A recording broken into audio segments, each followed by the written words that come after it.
आज बनाएंगे हम होममेड न्यूट्रेला, जिसे चोको स्प्रेड भी कहते हैं। ये बिल्कुल मार्केट के चोको स्प्रेड के जैसा ही बनता है। तो चलिए इसे बनाना स्टार्ट करते हैं। इसके लिए मैंने हाफ कप पीनट्स लिए है। ये रोस्टेड पीनट है। आप इसके जगह पे हेज़लनट या फिर आमंड का भी यूज़ कर सकते हैं। आमंड और हेज़लनट को भी रोस्ट करके ही यूज़ करना है। तो अभी हम सबसे पहले एक मिक्सर के पॉट में ये पीनट्स को डाल देंगे और इन्हें बहुत बारीक ग्राइंड करेंगे। अभी ये पाउडर के फॉर्म में तो हो गया है, बट इसे अभी और ग्राइंड करना है हमें। तब तक कि ग्राइंड करना जब तक कि ये एक पेस्ट के जैसे ना हो जाए। पीनट्स को हम अभी और ग्राइंड करेंगे। इसे तब तक ग्राइंड करेंगे जब तक कि पीनट्स में का जो ऑयल होता है वो बाहर नहीं निकल आता है। अभी पीनट्स में से ऑयल निकल आया है, ये थोड़ा लिक्विड हो गया है। तब इसमें हम 1 टीस्पून बटर ऐड करेंगे। आप बटर की जगह पे ऑयल भी ऐड कर सकते हैं, but without flavour oil use करना है।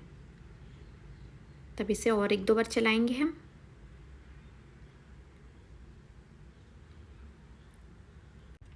ये भी अच्छे से ग्राइंड हो गया है और इसमें सारा बटर भी अच्छे से मिक्स हो गया है। तब इसमें अदर इंग्रेडिएंट्स हम ऐड कर देते हैं। इसमें मैं पाउडर शुगर यूज़ कर रही हूँ।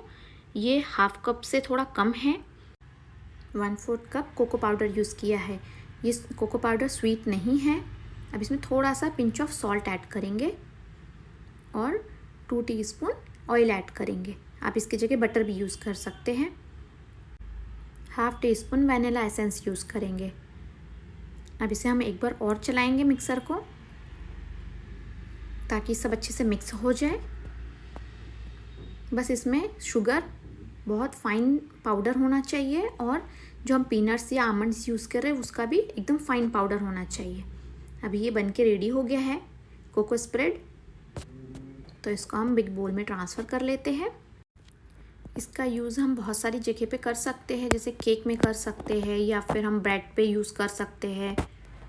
काफ़ी जगह ये यूज़ आता है। एक बार बना के रख दिया तो एटलीस्ट ये 15 डेज़ तो ख़राब नहीं होता है, अच्छा ही रहता है। फ्रिज में रखेंगे तो ये और काफ़ी लंबे टाइम तक चल सकता है। रेसिपी पसंद आई हो तो मेरे चैनल को सब्सक्राइब कीजिए, रेसिपी को लाइक और शेयर कीजिए। कमेंट में ज़रूर बताइए आपको रेसिपी कैसे लगी।